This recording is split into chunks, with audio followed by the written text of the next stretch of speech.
thò ra bên trái, hai tay chân trên nắm gót trên, đầu xuống có, hai tay xuống, tay thẳng. Nào hít thở vào lên. Thò ra bên phải, đầu xuống, đầu chấp chân. Từ từ nào hít thở vào lên. Thò ra bên trái, đầu xuống. Một lần nữa, nào hít thở vào, one more. Thò ra từ từ xuống. Nào hít thở vào lên. Thò ra từ từ bên trái, giữ lại, hold it there. One, hít thò bên thật. Two, three, four, five, six. Then hít thở vào. Thò ra từ từ đôi bên. One, two, three, four, five, six. Hai tay lên nào hít thở vào. Thò ra tay phải nằm chân, tay trái sau, mắt nhìn sau. Nào hít thở vào lên. Thò ra bên phải, mắt nhìn sau, môi núp lên. Nào hít thở vào lên. Thò ra từ từ bên trái, mắt nhìn sau, đầu lên. Nào hít thở vào. Thò ra từ từ bên phải. Lần cuối last one. Nào hít thở vào.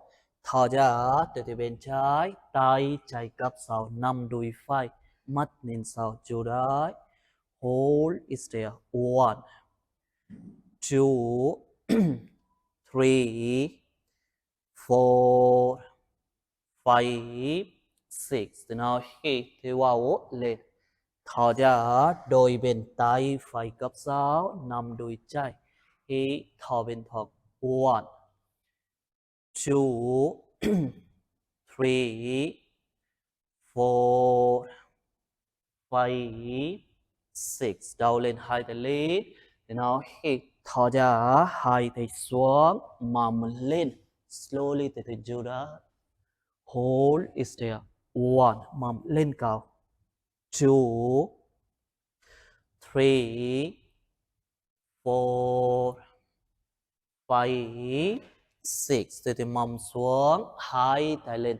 Từ từ nhìn tới, từ nào hít thò ra, tay phải bên trái, tay trái, chân trái nắm gót chân, xoay quay, mắt nhìn lên. One, twist here. Two, three, four, five, six. Từ nào hít thở vào, hai tay lên. Thò ra một lần nữa, hai tay xuống, mầm lên. Lift your hip up. One, two, three, four, five, six. Mầm xuống, hai tay lên. Từ nào hít thò ra, tay xuống, tay phải chân phải nắm gót chân, xoay quay, mắt nhìn lên. One, two, three, four, five, six. Đầu lên, hai tay lên. Thò ra, hai tay xuống. Từ từ chân phải cặp chân trái thẳng, lưng thẳng. Hai tay lên cao. Từ nó hít thò ra, tay phải xuống, mầm lên cao. Slowly từ từ lift your hip up. Mắt nhìn lên. Từ từ mầm xuống, hai tay lên. Từ nó hít thở vào. Thò ra, cúi xuống bên forward, hai tay xuống. Sit bằng tay thẳng. Từ từ tiếp, từ nó hít thở vào lên. Thò ra, tay phải xuống, mầm lên cao. Mầm xuống, từ nó hít thở vào, hai tay lên. Thò ra, cúi xuống bên forward, hai tay thẳng, đầu xuống. Từ từ lần cuối last one. Nào hít thở vào. Thò ra, tay phải xuống, mầm lên, xoay quay, chân phải cặp chân trái thẳng mầm lên cao. 1 2 3 4 5 6. Từ từ mầm xuống, hai tay lên để nó hít thở ra, cúi xuống bên forward. 1 2 3 4 5 6.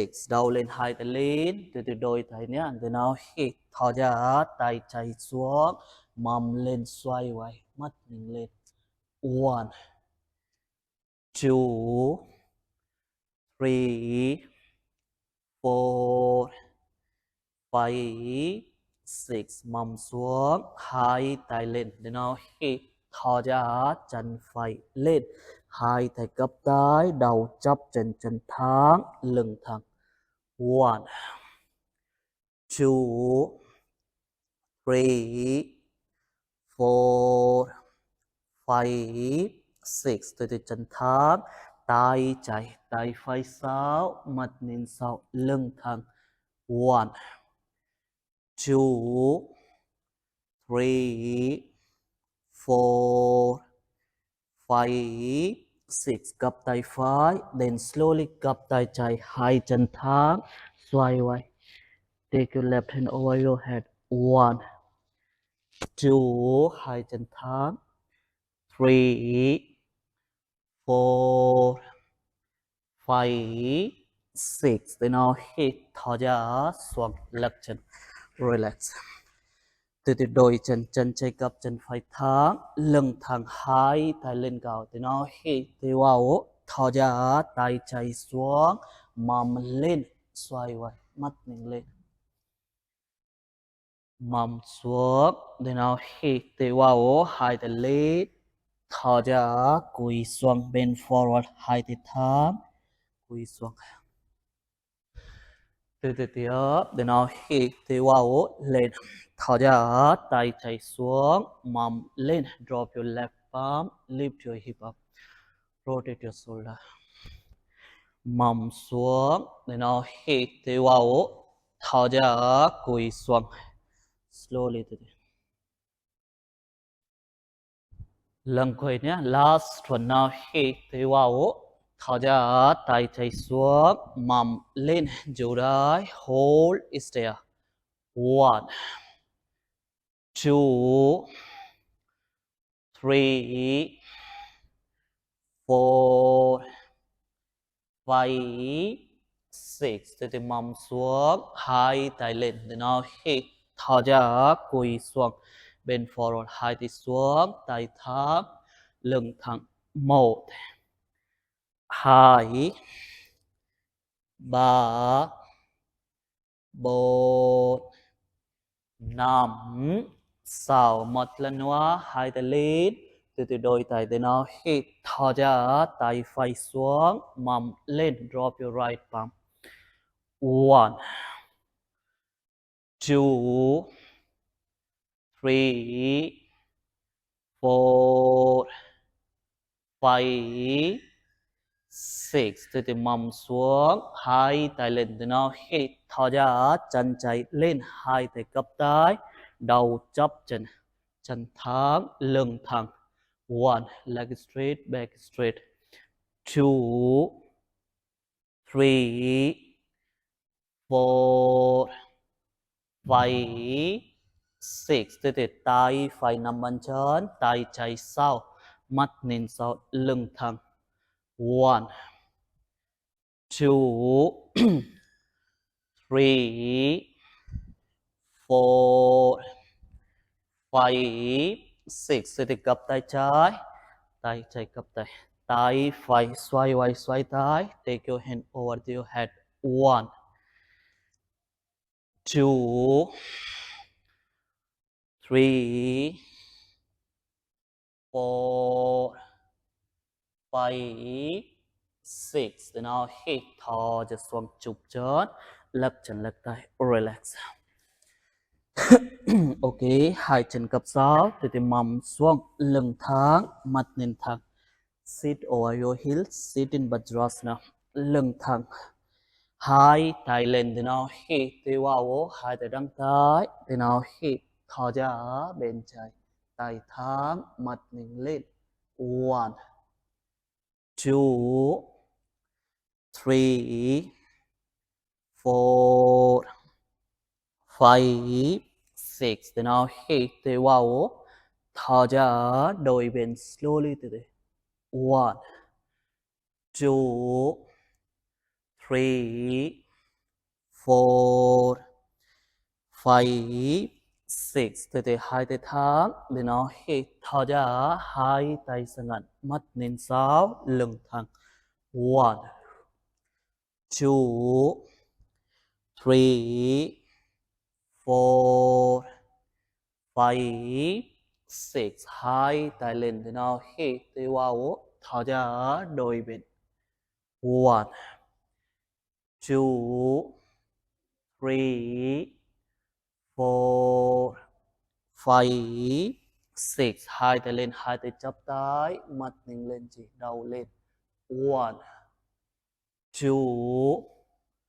2 3 4 5 6 thở ra cúi xuống em bé hai tay thẳng lưng thẳng child pose hít thở bình thường.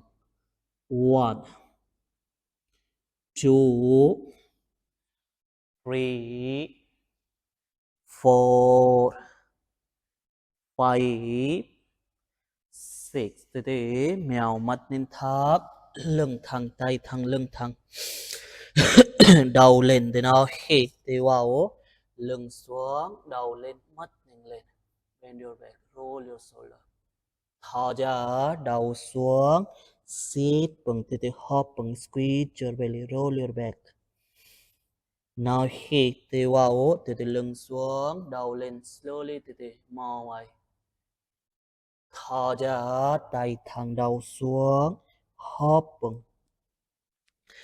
Một lần nữa nào hít từ vào mặt mình lên từ từ lưng xuống. Thở ra sit bằng. Lần cuối last one nào hít từ vào lên mặt mình lên giữ đó. 1 2 3 4 5 6 thở ra từ từ xuống. 1 2 3 4 5 6 từ từ mắt lên thẳng lưng thẳng. Slowly từ từ tay phải lên chân chạy lên để nào hít từ vào tay thẳng chân thẳng. Từ từ nhìn từ thở ra tay phải sau chân chạy gập đầu xuống có đầu chập chân. Từ từ tiếp để nào hít từ vào tay thẳng chân thẳng. Thở ra tay phải sau chân chạy gập bend your left knee. Now hít từ vào từ từ tiếp. Thở ra từ từ xuống. Một lần nữa nào hít từ vào lên. Thở ra xuống tay lên cao cô lên. Lần cuối nhá last one nào hít từ vào tay thẳng chân thẳng chịu đấy. 1 2 3 4 5 6 thở ra từ từ gập chân tay phải sau tay lên cao. 1 2 3 4 5 6 một lần nữa tay lên chân lên từ nào hít thở ra gập chân sau nằm gọt chân slowly từ từ tay thẳng chân lên cao. 1 2 3 4 5 6 từ từ tay xuống chân xuống mặt lên thẳng đôi tay đôi chân tay trái lên chân phải từ nào hít từ vào. Thở ra tay trái sau chân phải gập đầu xuống đầu chóp chân. Từ từ tiếp để nào hít từ vào lên tay thẳng chân thẳng. thò ra gập tay gập chân. Nào hít tay vào lên, thò ra từ từ gập trên tay trái sau. Một lần nữa, nào hít tay vào, thò ra tay sau gập chân. Lần cuối nhá, last one. Nào hít tay vào, chủ đấy, hold is there. 1 2 3 4 5 6. Thở ra tay sau gập chân, đầu xuống, đầu chập chân. 1 2 3 4 5 6. Một lần nữa. Then now hit. Thở ra tay sau gập chân sau, nằm gót chân, chán lên cao, mắt nhìn thẳng. 1 look forward. 2 3 4 5 6. Từ từ xuống, em bé gập chân mông xuống, thả lỏng, hít thở bình thường. 1 2